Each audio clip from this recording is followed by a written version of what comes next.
Hello friends, welcome back. So as I talked about in my briefing session that the subsequent sessions would be topic wise. So I'm gonna take today the first topic would be light and optics, and it would be divided in two parts. Uh, First one focused on reflection and the second one on refractions, right?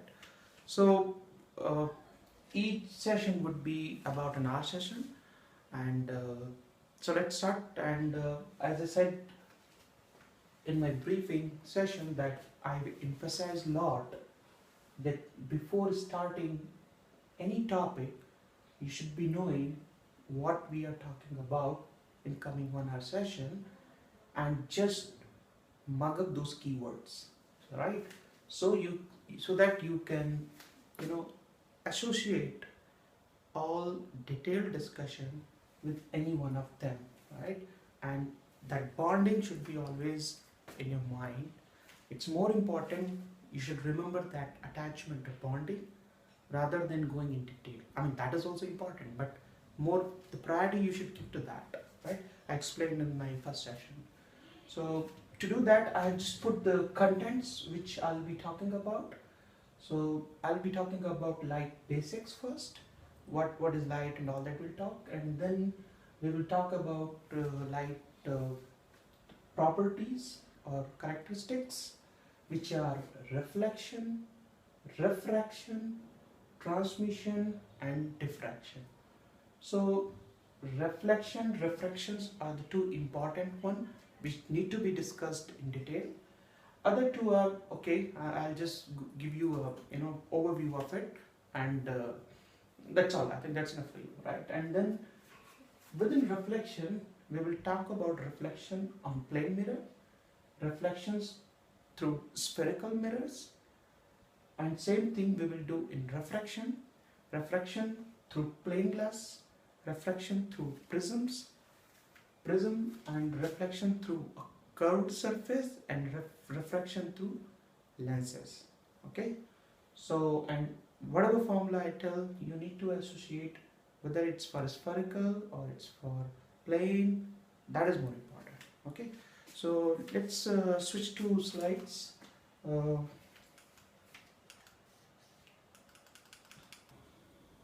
Let me go to the first slide. Okay, so as you know, light is a wave. Like any other wave, it has wavelength and frequency, and it carries energy. Okay, so our primary source of energy, you all know, it's a universal fact that sun is our primary source of energy, and that enables life on earth, right? And then we have energy on light photon depends on the its a wavelength. Okay, so if you have high less of wavelength, like smaller wavelength, which means high frequency, energy would be high. Okay, and shorter wavelength would have more, like, that's what they said, more and more frequency, high frequency, shorter wavelength, more energy. And then what you know about, like, human eyes can detect only a certain range of wavelengths which we call visible light. So the range what we see is, like, left side we call red and right side we call violet. So red, between red and violet, we can see this much light, and together they make a white light. Generally that's what we see from sun. Okay, so red light has a high wavelength, less frequency, and blue light has more frequency, lesser wavelength. So their range is approximately 700 nanometers wavelength for red, and 400 nanometer for violet or blue. Okay, you know that light travels very fast, and nothing which has mass can travel faster than that. So it's almost 3 into 10 to the power 8 meter per second. Okay, and sound is like 333 meter per second. So you can imagine how fast light travels as compared to sound. Okay, and then something more about the luminous object and non-luminous object. The objects which emits energy or light on their own are called luminous object. But the object which takes light from some primary source and then reflect light, and that light comes to your eye and you can see those objects, those are called non-luminous. So there are some natural sources of light, right? Sun is one of them, you know. And then if you see glowworm, you know, stars, they are also luminous. But as as a fact, many people don't know. I mean, I'm not saying about you guys, students, but you know, the people who have not read physics so far, they think like moon is also, you know, emitting light, but moon is non-luminous. It takes light from sun and keeps reflecting that. Similarly, any house, any tree, you are seeing that because it's reflecting the light what it's taking from sun. So that's how we see them. So one more interesting thing about the color of any object, right? So any object that appears of a certain color, what it does, it reflects the light of frequency of that same color and it absorbs all other frequencies or all other wavelengths. What do I mean here? That if any shirt, if it looks like red, actually when light, you know, when we throw light, I mean on the shirt, it will absorb every color other than red. And how does it happen? Through putting some specific textures on the color on the shirt. Okay, so that's a property of the textures, right? So the color comes from that property. You can see the whole spectrum here. Like, you know, there are other lights, there are other kind of waves also, radio waves, which have very big wavelengths, and then the gamma rays, X-rays, their wavelength is very small. So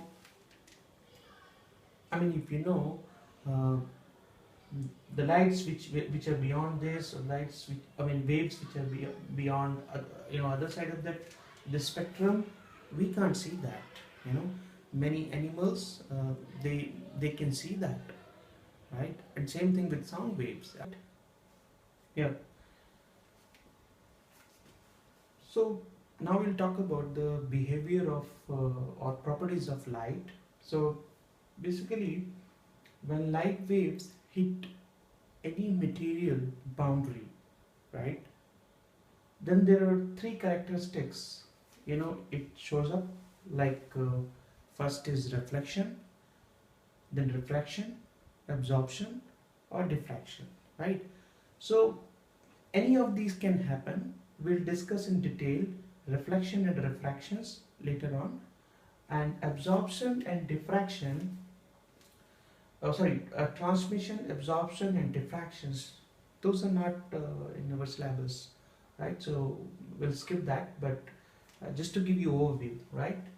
So when light falls on any medium or any boundary, part of light would be reflected, okay, and part of light will get inside the medium. Let's take example of a glass slab, and you're, you know, throwing light from the top, right? So part of light would be reflected, and then part of light will be going inside, refracted, it will change its direction, and then it will get transmitted through the other side of the medium, okay? So that is called transmitted, and part of light would be absorbed, okay? So absorbed means, and then if you sum it up, all those three parts of light, it will be total of incident lights. So there's no loss of energy, right? And then light also exhibits another characteristics, which is called diffraction. So what happens when you pass light through you pass through a small opening or a barrier, right? Then it does a very peculiar change in its direction. What it does, it actually scatters around that boundary, or you can say whatever hindrance is there, it will scatter around. And you must have seen the example of it in your house. I mean, your house is not in direct line of sight from sun, right? Still your house is full of light. How does it happen? Rays coming from sun, they will be, through your windows, which are, you can say, small slit, right? Or some other things they get into, and then they get diffracted, right? And then it's throughout your house. So that is called diffraction. Okay. Now we'll come to the very basics of reflections. So reflection, as we talked about, there are two laws for reflection. A very simple one, and reflection, you have since your childhood, you are seeing the examples of reflection, simply plain mirror, right? Every day we look at that. So that is a typical example of reflection. So when we study reflection, we need to keep in mind two laws, which is laws of reflection: incident ray, reflected ray, and normal at the point of incidence. All three should be on same plane. Okay, if this is the plane, then all three should be on the same plane. That's one thing. And the angle of reflection would be equal to angle of incidence. So when we draw all diagrams for reflection, we will use these two laws. Okay, so let's go to the next slide. So we'll go through the basic property of light, which we are seeing most of the time. That is reflection. So there are two basic laws of reflections, and while drawing reflection diagrams, we need to remember that. And what it says, the incident ray, the normal at the incident point, and the reflected ray all should lie on the same plane. Okay, so let's say this is the plane, so everything should be like rays coming in, normal here, and then reflected. The second is angle of reflection, R is equal to angle of incidence. Very simple one, and we can remember easily. Now I'll try to explain how rays travel from an object, and then they get reflected, and then they form an image. Okay, so take an example where this is a mirror, and we will take example of a point object. Point, it's just a dot, right? So throughout light, reflection through mirrors, or spherical mirrors, or reflection through lenses, we will always take two examples: point object and linear object, right? So first let's take a point object. So here point object is O, and it's just in front of a mirror, and image is formed I through a plane mirror. So what happens here, we have taken two rays to draw a diagram of that reflection, but actually, if there will be millions of rays coming from O, and just spreading across, right?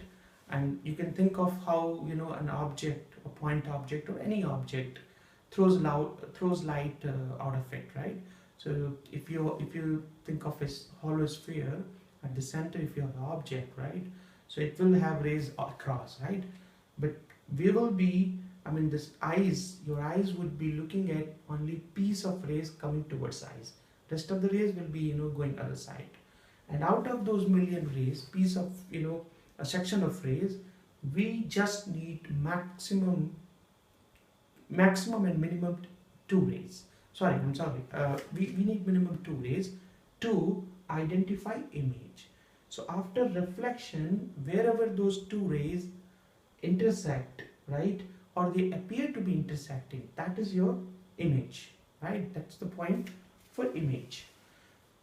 And if you take multiple rays, right, even then everything would be forming image at the same point. So here uh, from O, light would be falling, one ray would be falling here, and then it would be basically uh, diverging, right? Diverging means another ray falling here and then it's diverging here. Why did I take these two rays? Just to just we presume that eye is here, your eye is here, right? Your eye could be here, right? Then you have to take one ray here, one ray here. Your eye could be here also. Then you can take like rays this way. And then after reflection, those two rays are actually diverging. So it seems to be, it appears that these rays are coming from, if you backtrace them, they will be intersecting together at point I, right? So I is your image of O.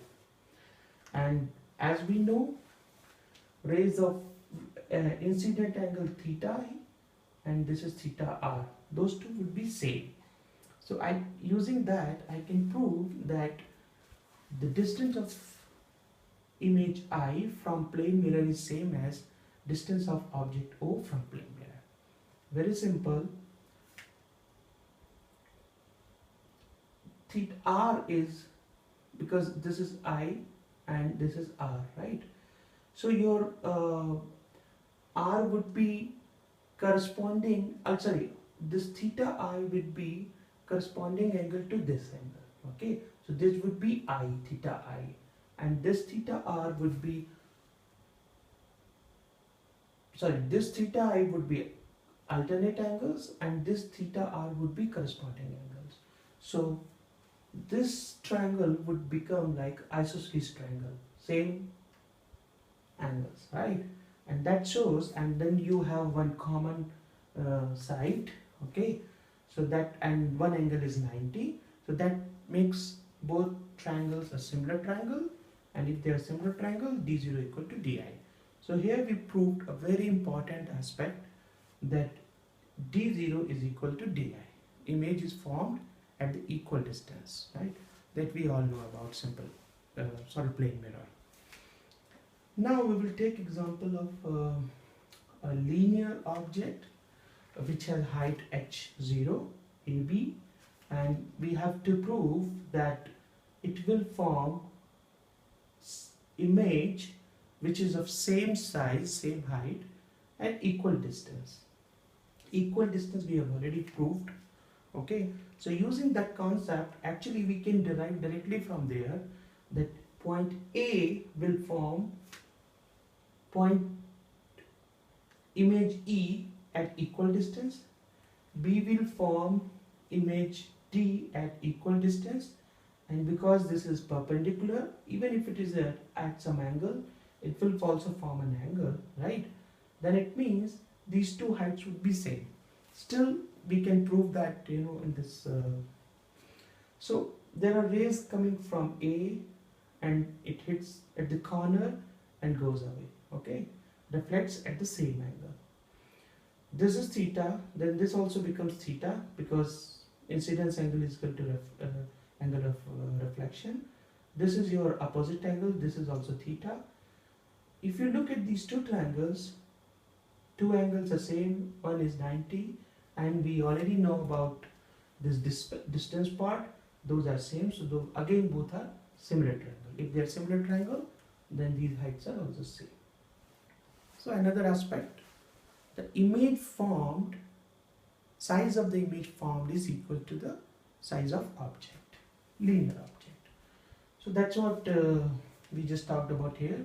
And just to tell you that this will form a image which would be virtual. Virtual means it cannot be taken, it cannot be captured on screen. It would be same size, it would be at equal distance, but it would be laterally inverted. Laterally inverted means we are explaining, but you are, you know, feeling that every day. Your left hand and the image becomes right hand, right? So that is literally inverted. Okay, so what we just saw in slides, I'll go in detail so that you really understand, on whiteboard. So first thing, we talked about light is a wave, right, and it has energy. So what is the formula for energy for a wave? I mean, what would be the energy of a light photon? That is written as E equal to Hn, where H is Planck constant, and it has value somewhere 6.6 into 10 to the power minus 23 joules. Okay, and n is frequency of that photon. Okay, so there's another formula which you all must know. I believe C is equal to n lambda. N is frequency, C is velocity of light, and lambda is wavelength. So if we put value of n in the first equation, it becomes E equal to H into C by lambda. So you can see energy of a light photon is inversely proportional to wavelength, right? So the part like light waves which have lower bandwidth will have higher energy, and lower bandwidth light waves have more frequency, right? So that's correlation. I hope now you remember this. Now, I mean, we were talking about rays and mirror, but do you ever think that how a light ray travels, right? So we always say that a ray of light actually travels straight. Okay, that's true. Most of the our scenarios what we are discussing at this level. Once you go at higher level, you understand more about it. But for the time being, we understood law of reflections, right? And then it travels straight line. But does it travel in just one ray, two rays? No.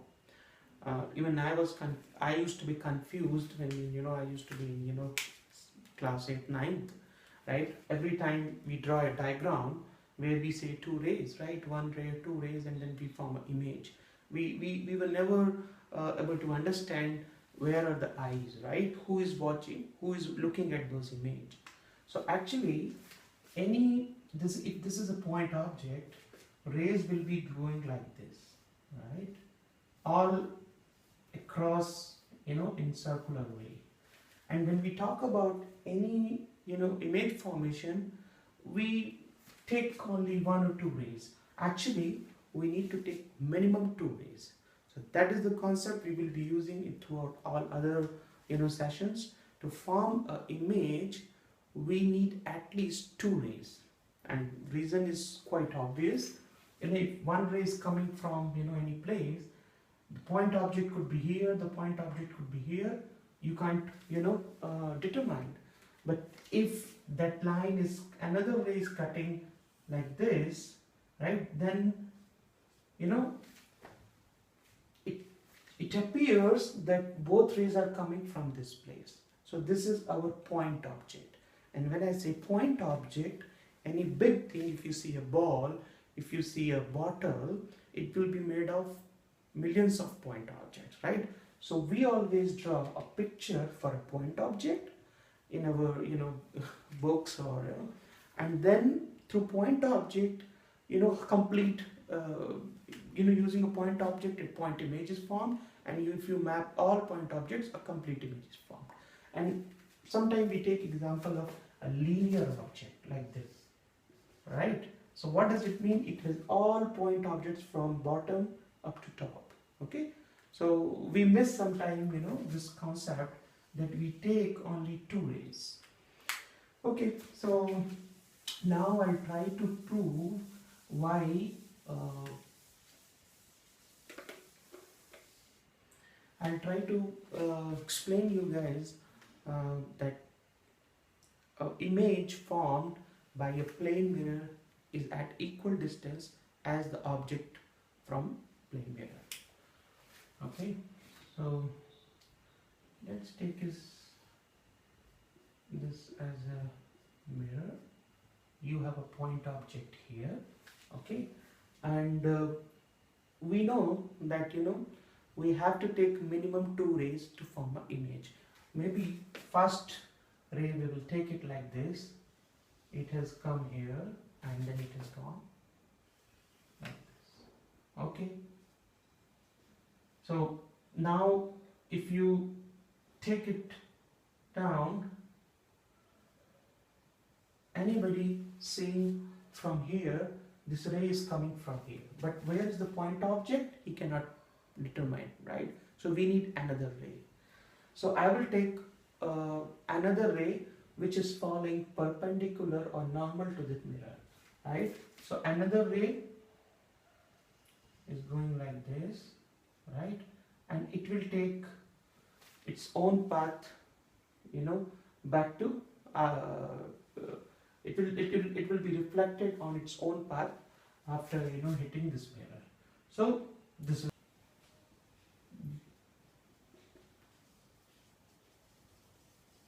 this is your eye. Okay, so this eye has one ray coming here, another ray going here, and if you back trace, it's sitting somewhere here. So actually eyes are here, and maybe if you want to take another example where you don't find that eyes are here, because there will be so many rays reflecting like this, right? Then you can say eye is here. Then you need to take 2 rays which are not like what, another one is not reflecting from here, another one is going like this and this. But in both cases, the image would be formed here. Okay, so now I'll prove. I'll just draw one perpendicular here, and we know this angle theta and this angle theta would be same because incident angle is equal to angle of reflection, right? So looking at these two triangles, this angle would be equal to this angle because those two are alternate angles. Okay, and this is a parallel to this line, and this is intersecting line. So this would be your alternate angles, and then this angle would be equal to this. Reason, those are corresponding angles, again parallel lines, and this is intersecting line. Okay, so if you take these two triangles now, this angle become equal to this. This is 90. So two angles are same. Third angle would be automatically same. So these two triangles are congruent and also similar. Reason, we have a common, one side is common. So looking at these two triangles, just it's a simple geometry. You can say that this portion, which is like distance, right, of object P from mirror, would be equal to d dash, which is image distance from plane mirror on the back side. So this proves that the distance is same. Now if we take example of